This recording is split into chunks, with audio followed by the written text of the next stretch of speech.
Are we allowed to sit Shiva on a secular Jew? Secular Jew, Mechalel Shabbat, died. We're allowed to sit Shiva on him or no? Allowed? We have permission or it's an obligation? Permission. What? You don't have a clear answer about it? So what did you do until now? Mechalel Shabbos b'Faresia. The law is Rambam, laws of mournings, 1, Allah Hayud, and also in Shulchan Aruch. This is the law. En yoshvim shiva ala poresh midarkei hatzibur. Someone who excluded himself from the Jewish laws, you don't sit Shiva on him. The Rambam writes, those who are excluded themselves are the people who excluded themselves from the mitzvot, and they are not considered Jews anymore. And the Shulchan Aruch says, they are like the Goyim and the free Gentiles that do whatever they want. That's why they are not a part of the Jewish nation anymore. And someone that got out of the Jewish nation declared by doing that he doesn't want anything to do with Judaism. So, based on that, now I will re-ask my question. We allowed to sit Shiva on them or no? Allowed? I just read to you the law. Yes. Allowed, don't have to. Malay Shiva don't sit Shiva for their parents? Yeah, you can sit Shiva for a guy, Not righteous. The answer is, huh? Person's not righteous. It's a righteous good. That's really a hard one. Because reality, when you read the halakha, it doesn't leave a lot of doubts here, that you're not allowed. But the question is, everybody does it today. Everyone sits Shiva. There's one big rabbi in Israel, Rabbi Segal, his name. His brother, when they were young, became secular. He grew up Haredi up to a certain age, and then he went to television, became a reporter, a journalist, became a very famous Jewish journalist, and he died a few years ago. And his brother refused to sit Shiva on him. No matter what, he didn't want anything to do with him. Why? Because he not only became a journalist, he became a lefty liberal Jew, anti-Torah and anti-religion. It's one thing to become secular, but still give respect to the Torah and to tradition and do some mitzvot and admit that the Torah is right and you are a loser. Oh, at least you admit there is a point maybe to give you the benefits of the doubt a little bit. But to come and to become an enemy of the Torah and God, that's already a much worse level.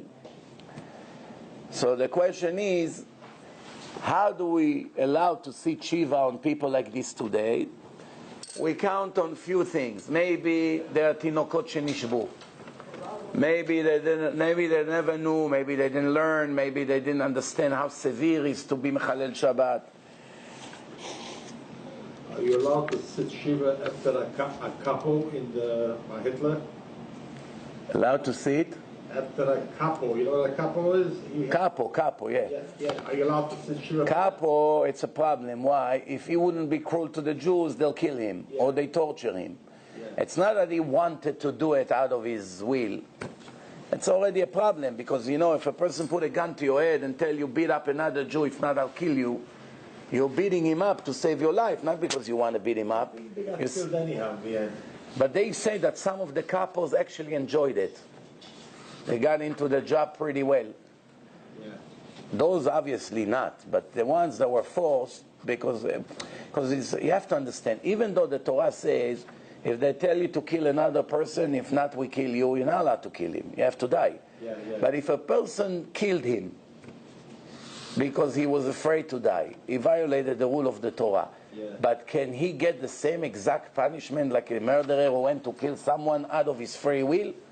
Obviously, it's not the same crime. Yeah. It's different when you killed someone when a gun to your head, it's either him or you, okay, at least you had the pressure. But the Shala for Shiva, you're supposed to sit Shiva after that. That's The Shaila is like this. If they were Anusim, you sit Shiva on them. If they chose to be what they are, then you don't.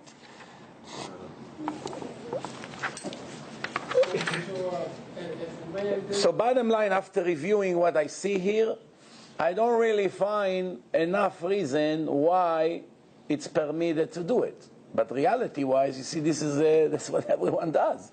Even rabbis come to the Shiva to speak. Not only they allowing it, they actually participate and they come and they speak. I don't know.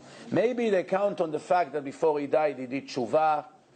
You know, before he died, many secular people in the last day of their life, they do think tshuva. They are afraid. They begin to talk like religious people. There's not like this monster, the book writers in Israel, that he wrote in his will, don't dare to say Kaddish on me. Someone like this obviously doesn't deserve to be sitting Shiva on him. But somebody else, also sometimes a person is wicked because of desires, not because he's against Hashem.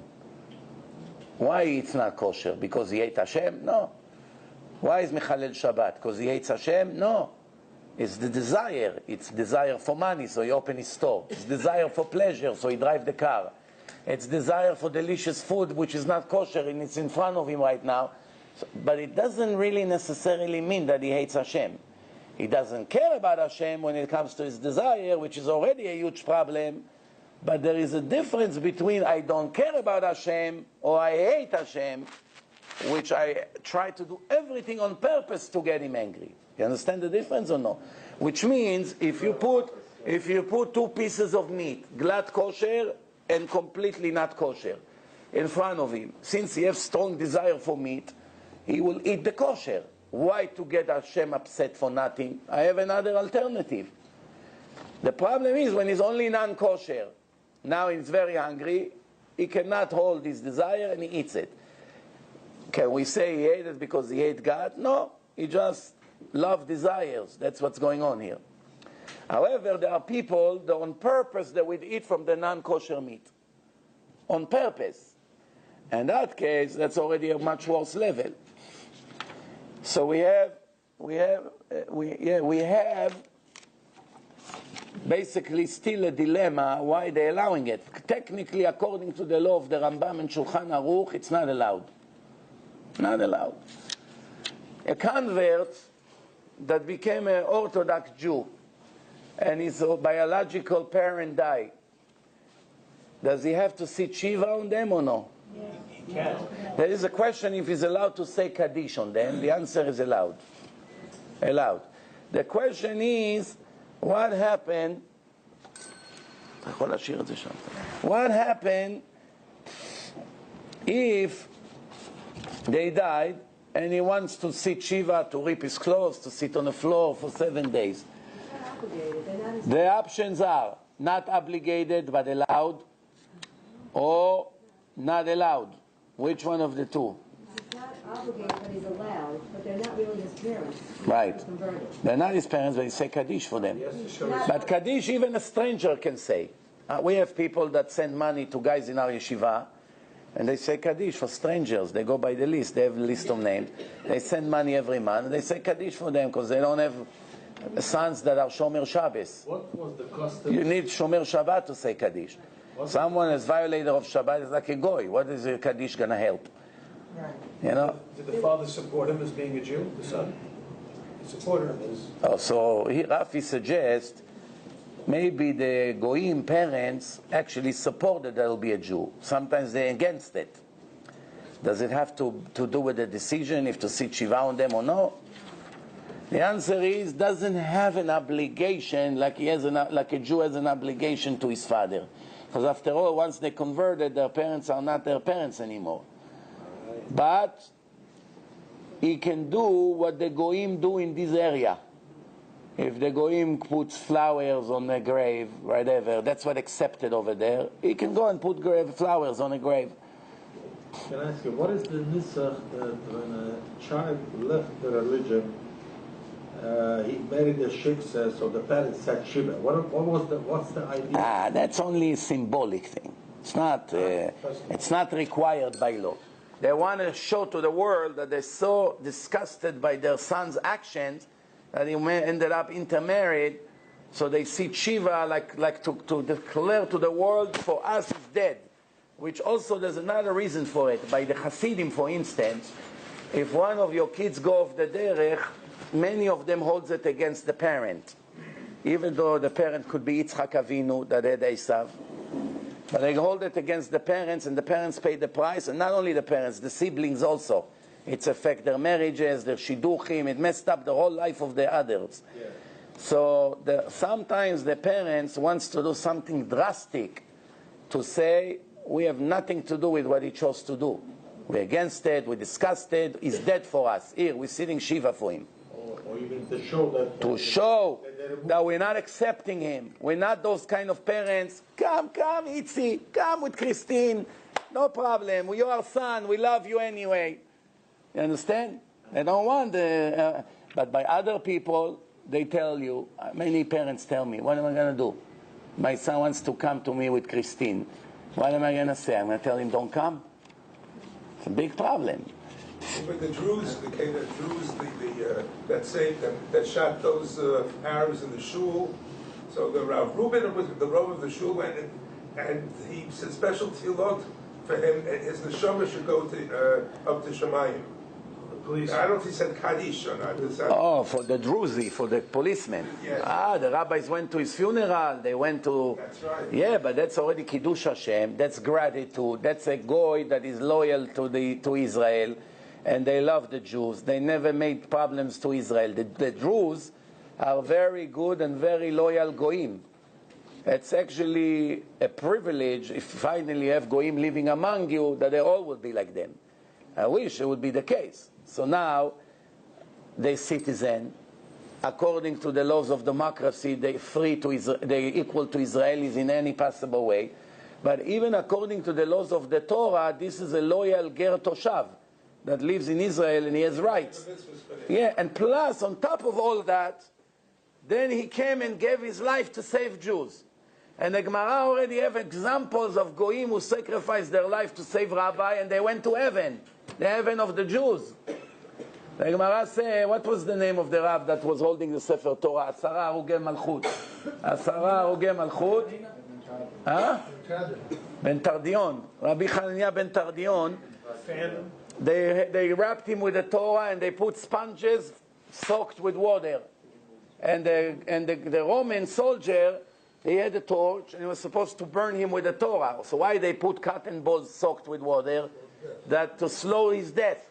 Instead of dying in a minute, he will die in 10 minutes. Because it's, the water are preventing it.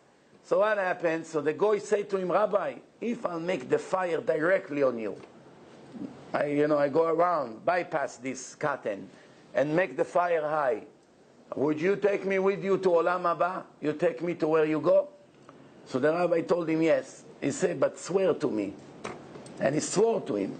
And after that, he put the fire directly on him. Obviously, he couldn't save him because everyone around. And he jumped and hugged him.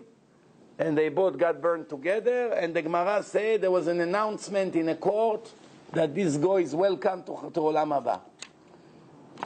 No conversion, no nothing. He gave his life to save Jews, to save a rabbi, big rabbi, one of the holiest in history. And he ended up, now he's smiling forever. What a smart decision I had. Imagine if he would burn him the way he was supposed to and would stay a goy and die a goy. He will never finish his suffering for eternity for doing what he did. So he actually did the same thing with a minute, 2 or 3 minutes difference, and he jumped into the fire himself, and he saved himself and saved his soul. Time is running out. The last thing for today.